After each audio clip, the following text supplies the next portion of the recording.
Hello agents and welcome to State of the Game number 139 on the 13th of November. My name's Hamish. I'm going to be hosting State of the Game. It feels nice to be back after, it's been what, we didn't do 2 weeks, so I guess it's been 3 weeks since we've been here. We'll be talking a bit about what that, means for what we want to do for the shows in the future, so stick around for that. How you doing, Chris? Very good. It's Wednesday already, time flies. We're here. I'm very excited about the show being back, you being here, I'm being here. So I'm actually really happy to talk to you guys as well. We had gameplay streams. You had one yesterday, I think. Yeah, it was a lot of fun. I think it's really cool to have these. We have this way of talking to the community. We have State of the Game. We have gameplay streams, which is a really nice informal way to kind of listen as well. The question is, should that be all? Or is there more? Is there more? So we're going to talk a little bit about that later on in the show. But before we get to all of that, we have priority alerts. Am I allowed to do sound effects as well? Is that okay? Yeah. All right. Cool. All right. So there was a maintenance today, Correct. right? I don't know if that's how it's going to be going forward. That's actually a very good point. Because perfect introduction. So for everybody who's confused, we have 2 games, the Division 1 and the Division 2. It's not called the Division 1, but everybody knows. And we had maintenance, I guess. Maintenance? Who knows? I'm not a native speaker, I always have an excuse. So for the Division 1, it was on Tuesdays. And then for the Division 2, we normally did it on Thursday. That's why we did State of the Game on Wednesdays instead of the other day that we used to do it on. So are we going to have to switch days? Yes, correct. So come on. For very various reasons, we're going to stick to a new schedule with the maintenance for the Division 2. I'm just going to highlight that because it's the main game currently that people are playing. That's going to happen on Tuesdays now. So we're going to have to fight Yannick? You might, if you want to challenge it. Fine. But yeah, it should be very simple. Basically, we're going to do maintenance on Tuesdays for the Division 2. And then if we need a maintenance for the Division 1, which is approximately every 2 weeks, we do it on Thursdays from now on. What a topsy-turvy world we live in. Crazy. We're just reversing things. Okay, exactly the news that chat was looking for. Not that it really changes anything, apart from when you just think about what that means for, does this show go on a Tuesday? Anyway, well, that's a future problem. All right. The maintenance today had a few fixes. We'll just run through those really quick because we do have a bit of conversation that we want to have. So there was an issue fix that caused flares to be stuck and clipped with agents' bodies after the signal flare remote animation was interrupted. And while it did lead to some cool screenshots, not intended. Fixed an issue where the Dark Zone perks available at the base of operations. We were joking about that before. That notification would display despite having no new perks. That's fixed. Correct. Yes. Unless chat tells us otherwise. So yeah, please let us know. Yep. Fixed an issue that caused character spaces to become distorted after cutscenes. Yep. They're also very cool screenshots, but not what we want to see. So we fixed that. It's just paying homage to, what was it, AC Unity? I think so. That had like the famous screenshot. Fixed an issue where the social menu did not function when accessed in a downstate in a pre-made group. There was an issue where players were unable to share gear mods. That's fixed now too. The issue where the players that had purchased a Year 1 pass were unable to activate the technician specialization on any world tier. That is fixed. There was an issue where the donation tabs for any projects that require gear items did not show the correct equipment. There was an issue fixed where there were crashes when engaging enemy NPCs in co-op challenging difficulty at Lincoln Memorial. That's fixed now too. The Kenley one, that's kind of hot off the press because when this was written up, we're going to have to put a big X on it because something's already changed. Correct. There. Yeah. So when Kenley College came back the first time with TU6, we had some issues where the Diamondback was first available for anybody who already had finished it. They just walked in and got it. Obviously not intended. You should finish it. No, I did not actually. I was a good boy. But I still have my first one, so I'm happy with that. Good. And then secondly, once we fixed that, we also realized that even if you replay Kenley College, for some players it was not possible to access the chapel then. So yesterday when Kenley College opened, the bug was still present and we were working on a fix. The thing is we had to test the fix today during maintenance and afterwards, and it takes a while to go through Kenley College. So the chapel should now be available if you finish through Kenley College. If you've done so yesterday already, you might need to still redo Kenley College again today. But now everybody should have access to the Diamondback. Great. I did want to, at some point, get Twitch polls up and running.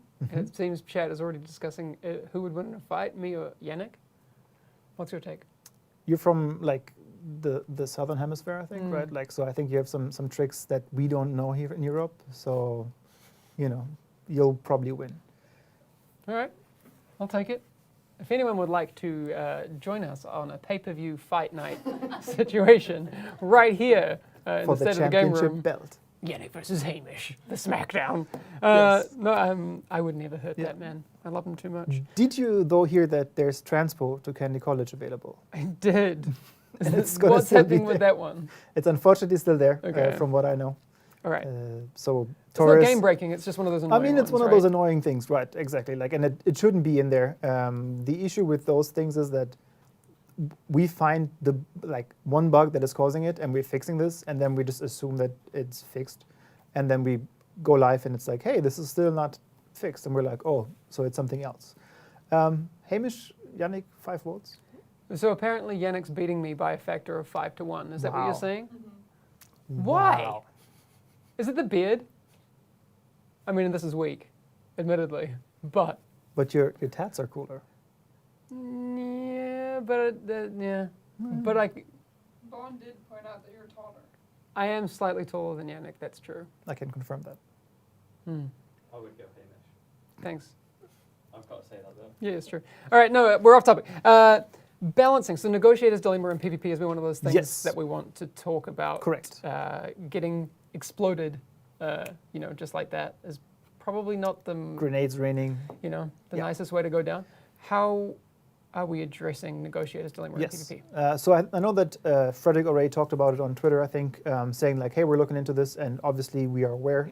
I said that on Monday as well. We are looking to make changes to it, and I have them fresh out of the press from Frederick, so I'm just going to read them out because I haven't memorized them yet. So the blowback talent will be updated in the future, and that's the current iteration. So if you have feedback on that, also please let us know. The blowback talent will be changed so that the behavior of the launch grenade will also change. The grenade will also no longer explode immediately on contact. So you lose that feeling of out of nowhere getting exploded, as you said. Sure. It also allows you to dodge the grenade, obviously, if you can see it flying to you. On top of it, the grenade is getting a fuse timer when you launch it. So you have more time to evade it. And then also the UI will show you that there's something flying towards you, which is helpful because it's going to murder you. So I think that's also something that people will appreciate. And then lastly, if the fuse that is now attached to the grenade and takes 2 seconds to explode is not completely run down when the grenade lands, it can also just lie on the floor and you can walk into it if you're that stupid. To put it just very bluntly. Okay. But I get it. Like, when you take explosive damage with no way to kind of deal with it, it's basically proximity mines in GoldenEye. Did you ever play Yes. GoldenEye 64? You Yes. just have like that. Fun for the person who's like, haha. Yeah. Not fun if you're just like, oh, I'm dead. And it's also like you can obviously gear towards having explosive damage negated a little bit, but you really have to spec into that direction to basically negate a build that is still very, very strong in other areas, right? People can still shoot you and all these things. So it is something that I think is the right way forward. But again, if you have feedback on it, also let us know. The notes of this show and the exact fixes will also be available on our recaps that are going live after the show goes live about an hour and a half or so. So they will have the exact details on the currently proposed changes. Okay. We do see people talking about the special ammo in the ODZ as well with the unlimited amount. That's on our radar as well. Yeah. That's not something that was addressed in this maintenance. Correct. But when we have news on that, we'll let you know. Current bugs, NPCs being stuck in meshes, blocking your progression. Yes. The invisible walls thing, I was asking you about this before. Like, there's some things there. We have some ideas on our side of what that might be, like broken nav mesh, so you can't walk past certain areas. My question to you was, is it also blocking collisions of bullets and that sort of thing? Because then it's either a wall or just basically no floor to walk on. Yeah. If people have videos or screenshots or locations where that is happening, that will really help us identify Correct. exactly what those are. Yeah, it's the same for the NPCs being stuck. Like, to find those situations, they're not like it's not just that one NPC type gets stuck or you know in one area there's invisible walls. So we literally have to look at every report, and if you have a video or a screenshot, it's always more helpful because we can actually then go to the same location and find out if we can do it. Yeah. Because as I mentioned a bunch of times on here, but also on the gameplay streams, we have to reproduce these things internally before we can fix the bugs. So Yeah, and also some of the player reports that have already come in have helped us find Yes. out where those things are happening. Correct. So keep them coming, please. All right, so when recording gameplay on the Xbox One, it doesn't include audio. That's yeah. a bug. Yeah, that is a bug. I was saying that it's probably not us. Turns out it is us. We bugged that. So if you're streaming on a mixer, for example, with your Xbox, or if you're recording video gameplay, your audio on Xbox might not be recorded when you're playing The Division 2. We have a fix for this that was found, I think, just recently.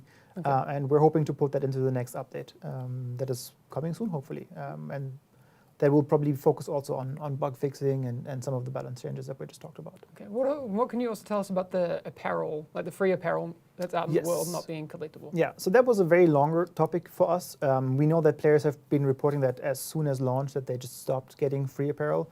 And on some occasions it was like, okay, sure, at some point it just stops because there's a limited pool. So we didn't assume necessarily that that was applying to all players. But obviously if you have been playing for 6 months, it's not unlikely that you have everything that is in the game. So when we were looking into reports from players, there was a lot of like theories in the community, but also internally, like, is it one item that you collect that suddenly stops the progression? Is it a certain item pool? Is it, you know, whatever it is? And when we were looking at the reports from players, we saw that some had like 30 items, the others had 45 items. So we were like, there's no clear path on why this is happening. So now we just did a very clear route on like, we're doing a systemic change to the apparel that is dropping in the world and that you can loot from the world, which means and we also have the exact number that we can share now, 72 items that are free. They're gray apparel available in the world.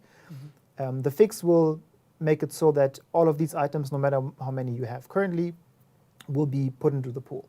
So when that patch goes live, everybody who doesn't have every 72 items, they will be able to find more apparel in the free world. Okay, cool. I do see some people talking about the PS4 servers and stats in the raid not working after TU6. Is that something that's on your radar? Yeah, so raid, we had a little bit of a miscommunication on the official forums. Somebody had good intention to tell the players what we're doing currently. So I know that there's on the PC leaderboard there is a I think 4-minute something speedrun on the raid, which sounds very unlikely, and I think it's fair to say impossible because just the time you have to walk through the whole thing is longer than that. We have seen reports of people saying like these guys have been cheating. We have other reports that people are saying like, oh, I know these guys, they actually had a disconnect, and there's a lot of things. So first off, we would just want to say like we want to investigate this properly. We can't just go off of assumptions or people saying something. The important thing in the TLDR is we're going to look into removing these times because they haven't been done properly. It's impossible, as I said. But we also want to make sure that we don't reset everything on accident. Okay. So we haven't had planned to remove any times. We didn't think that was necessary. So now we just have to figure out in the systems exactly how to do it without resetting everybody, because that would be unfair as well. We'll give you an update as soon as we know exactly how that's going to look and how it's going to go. But I also want to say, like, if the players that had these times achieved did cheat, and we find out that they cheated, then there will obviously be punishment. Yeah. If we don't find anything, and if there was a disconnect or a bug on our side, which is totally possible, then we're not going to ban anybody for doing anything that they couldn't prevent doing. Is there something funky going on with the PS4 servers as well, or? So that's something that I'm interested to hear more about. We know that there's some blue screens for the PS4 happening still. We got some fixes in with TU6. The team is working on other things currently as well. For the servers, if you let us know as well which region you're playing in, and then also most importantly, what are you doing, the activities. We said earlier in a set of the game, for example, that conflict servers are disconnected from the other servers. So if you're playing conflict, latency is different. The connection to the servers is different than if you're playing Dark Zone or the open world, for example. Yeah. So it's always important when you tell us what you're doing. All right, so that's about all for what we had for the issues and maintenance part of the show. And while we could bring up the developer interview thing, but I mean, you kind of like one of us. So Yes. it's not something we need to do, even though you're a developer and we're interviewing you. We wanted to have a chat about what you want to do in terms of getting information out to the players, and how you feel the best way to proceed with that is. Obviously there was a survey that came out that you were involved with. With community research. Correct, yes. The community researchers put that together for us. Well, not only for us, multiple purposes, but it is definitely something that we will use the results of. Yeah. So first, because I know that we addressed it a little bit in the intro when everything was still blurry and everything, we have been working on episode 3. We are still working on episode 3. We have no infos on this show. And there will be shows that we will not have any news on content or on new episodes or whatever it looks like. Sure, we've been here before. I mean, Yeah. we had the same thing happen with the Division 1 if you were around, right? Yeah. As much as we'd love to be able to tell you that every week there's a new mode or a new exotic dropping, that's just not possible, right? Yeah. So, and while episode 3 is coming and we will have a lot of information about it when the time is right, we don't have that every week. Correct. Right. Yeah. And we also know that when we come on set of the game and we don't have new content or we don't have anything that is like snappy or flashy or whatever, we oftentimes feel like we're under-delivering. Maybe that doesn't really reflect in the community, but we oftentimes also think like, hey, we could have done better or we could have done something else. Sure. And then obviously we also read, forums, Reddit, social media, and some players are like, oh, if there's something new, I don't really want to tune instead of the game. Yeah, I mean, it's frustrating for people who are watching, right? Yeah. And that's also equally frustrating for us because we Correct. want to just, hey, here's everything, right? Yeah. Yeah. Or like even just like talk about things that we're very interested in, but we also know that we need to build that expectation in a correct way. So going forward, like if we want to talk about a topic that is not new, but we think is interesting, I think it's fair if we go the approach that we tell players, on a Monday or maybe even on a Friday beforehand already, that this is the topic for State of the Game next week. If it's not new content, it's normally also easier for us to plan that ahead because we obviously need to still have a dev here, for example, or a user researcher, or whatever we want to do. So we should be able to give a heads up more to players as well. So that's one of the things that we want to do. But it's also about the content that we want to show, right? And Hamish's team has a lot of input on that, what we want to show and what we think is interesting. And we also want to do, we want to have an honest look at like us with you together in the community to say like, okay, we're going to propose some content in a second. Do we want to do this instead of the game? Do we want to do a different stream? Do we want to do, things like a production timeline where we show you not what's coming up, but how does production actually look like? How does it? How did we go from title update 5 to title update 6? Like, what is in the timeline? How do we do all these things? And we know that that is not new content. That is not episode 3. That is not whatever is coming out. But it also helps us to show off what we're doing, what we're proud of, and it also gives the devs an opportunity to talk about things that they're proud of. Sure. I think we're in the situation where State of the Game has become one of our main points of communication for the game. Yep. But we have set the expectation that it's about things that are always happening in the game. And there are other things that we want to talk about, right? We've talked about it a lot, that it would be really cool to have environment artists here. Yeah. Like have Jeremy take us through the White House and how it was built and that sort of thing. The question is that State of the Game? Correct. Or should it be something else? Yeah. And it's Maybe not it should something be that something we want to decide on our own because you guys are our audience. You watch us. So it's not an immediate, like we're not going to look at Twitch chat and be like, yes, that's the decision that we're going to make. Yeah. We want to talk to you about that in the next couple of days.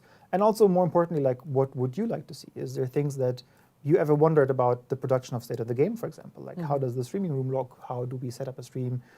Do you want to know about what a comm dev does? Or do you want to know what we have Nicky Kuppens, for example, who was here for recalibration and other things. He has a fancy title. What does it actually mean? What are parts of those things? Exactly. Yeah, there's a lot to talk about, but maybe it's not State of the Game stuff. That would mean, or it would imply, and again, there are no decisions have been made as it pertains to this, but we wanted to have input on what we're thinking from our side and then having that kind of bounced off the community as well. I mean, personally, I like the idea of having State of the Game be just State of the Game and making sure that the expectation of the community is that's where you get the updates on what we're fixing or what's coming. Yeah, right. exactly. And then we have other stuff. I mean, we talked about it as well. The gameplay streams have come back, and that's another way to communicate. Yeah. But maybe there are other ways as well. It's also that we know that some players would like, if there's no news, if there's nothing that we can discuss on State of the Game that is new, why do the show, right? Why do we State of the Game in general at that point? I think Gustavo made a point just now. It's saying it's just frustrating if it's just two community leads who can't say anything at all. Yeah. We agree. So maybe that's also something that we have to discuss with you guys. Like maybe then we don't do the weekly stream on Wednesday, or for that particular week we don't do a stream on Wednesday, but we still give you an update. So that could be as simple as an article that says like maintenance time, this, bug fixes that we're looking into, this. And then we have something that we want to show as well. That might be part of that. But that's totally also a point where we can say like, okay, if we don't have anything that is, what the majority of you guys want to see on State of the Game, we don't have to do the show this week. We would still do like a gameplay stream. We would still do at the same time maybe, or around that time at least, so you can talk to us. But that is something that we want to discuss with you guys. And again, there's no decision made, and there's pros and cons for both things. But we are, and I just want to say that, nobody is paying me to say this. I just want to be very clear about this. I'm very excited about some of these things that we want to talk about behind the scenes. Like, I think, again, Jeremy is one of my favorite guys here, and I love watching his private streams when he talks about art. Like, having him walk us through the White House, I know that for me that is exciting, but I also know that it might not be exciting for everybody who wants to watch something on State of the Game. So again, option is do it on a different stream, and then the other option is if we don't do those behind the scenes on State of the Game on Wednesday, do we do something else for State of the Game? And maybe we can talk about what your team has been working on.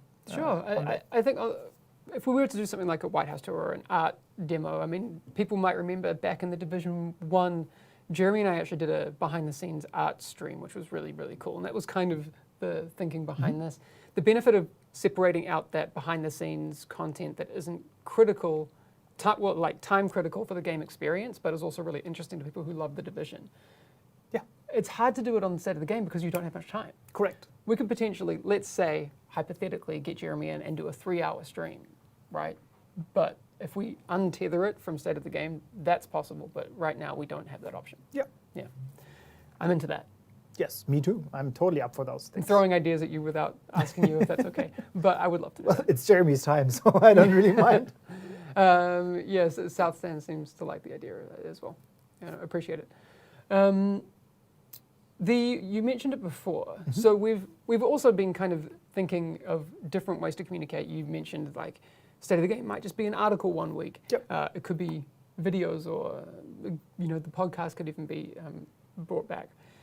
We have a segment that George has been working on. We intended for it to be a segment on State of the Game. And while right now, today, we're kind of challenging what State of the Game is, I kind of wanted to show what we've been working on, so when we do have whatever our new State of the Game looks like in the future, they can expect this type of content on the stream, or also maybe we don't do a stream and these things are shared on Twitter and that sort of thing.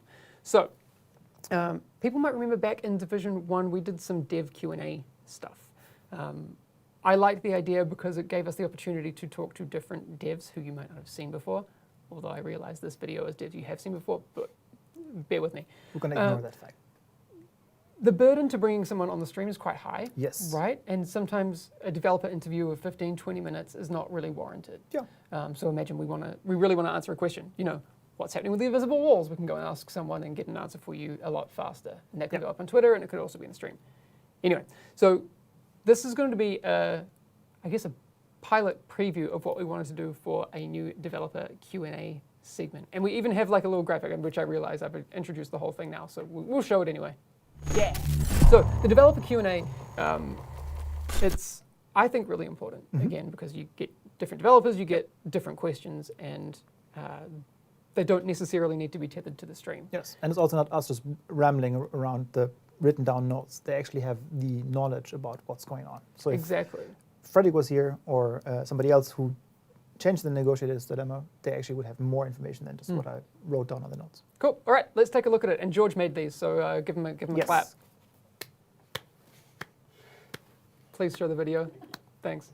I'm Trick Dempsey. I'm a senior game designer on The Division 2. I mostly work on bounties and in-game content and invasions and projects and that sort of thing. Amazing. So as you've already mentioned, you've seen a lot of the questions as well. We've had a lot of questions regarding Cassie and how she works and what does she do within the game. So Cassie Mendoza is the gunrunner.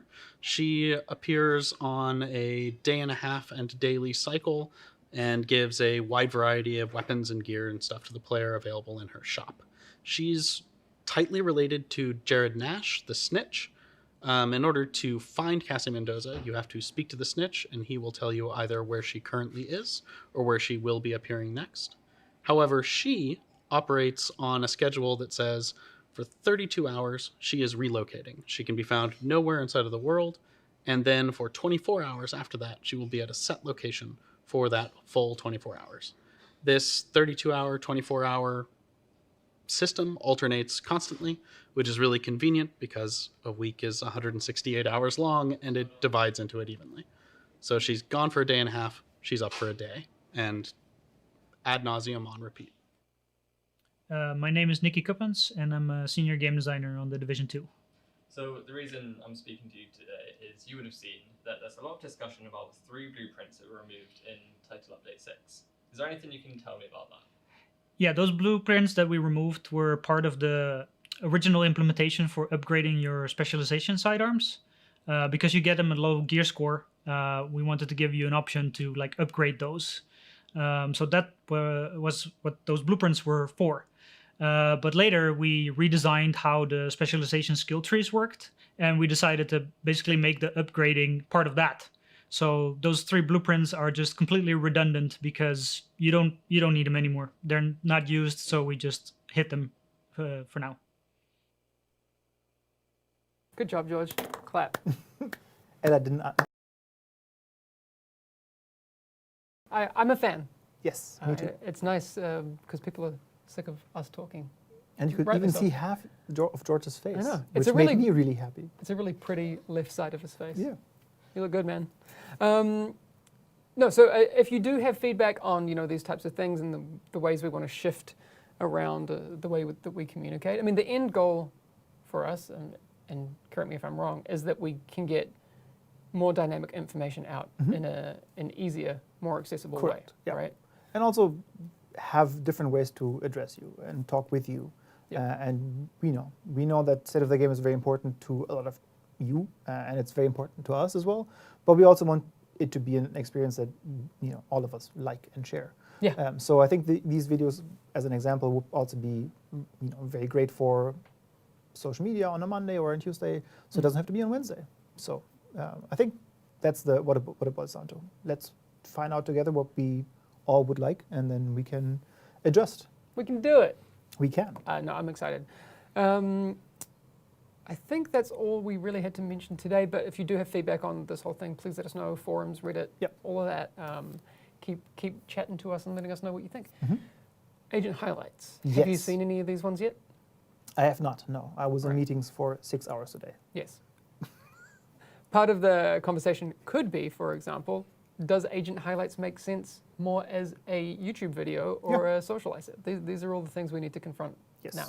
Because if we go hardcore issues and updates with the state of the game, maybe Agent Highlights and stuff goes somewhere else, and we'll figure that out. But for today, we're going to show you what we have in terms of Agent Highlights. So let's take a look at the first one. Ooh. All right. I actually have no idea what it was. Oh yeah. Oh yeah, Okay. now I remember. It's Yes. this one is tasty. I like it. Compass Ghost with the Technician missile launcher. I mean, I've talked about it before on stream. I've done over the past year quite a lot of mini painting, and miniatures are hard. Oh yeah, You would for think it would be sure. super easy. That is insane. Actually insane. Just looks incredible. The details as well.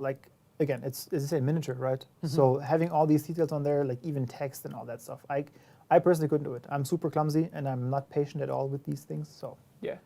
major kudos. Awesome job, Compass Ghost. What do we have for our second agent highlight of the day? Oh, there's Royu. Super cute. I love chibi art. Yeah, that's adorable. I like it. That Seeker mine though looks I dangerous. was about to say, like, is that gonna explode? And they die. It's a Happy Tree Friends moment. Oh, I miss that joke.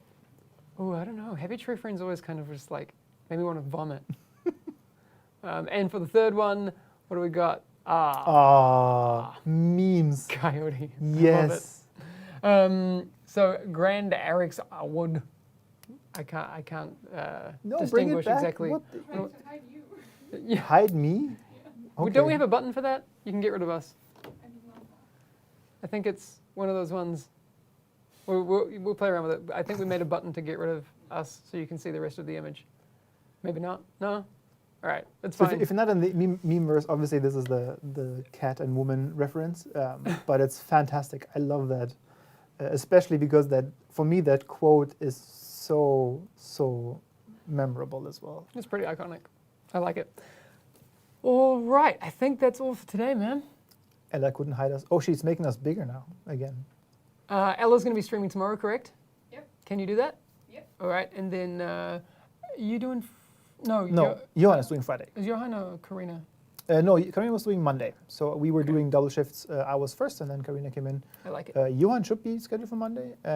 Sorry, for Friday. Yeah. And then Jesus. Anthony on Friday night. So lots of gameplay streams happening over here, so make Yes. sure you are following. We've had some issues with the network here in the building.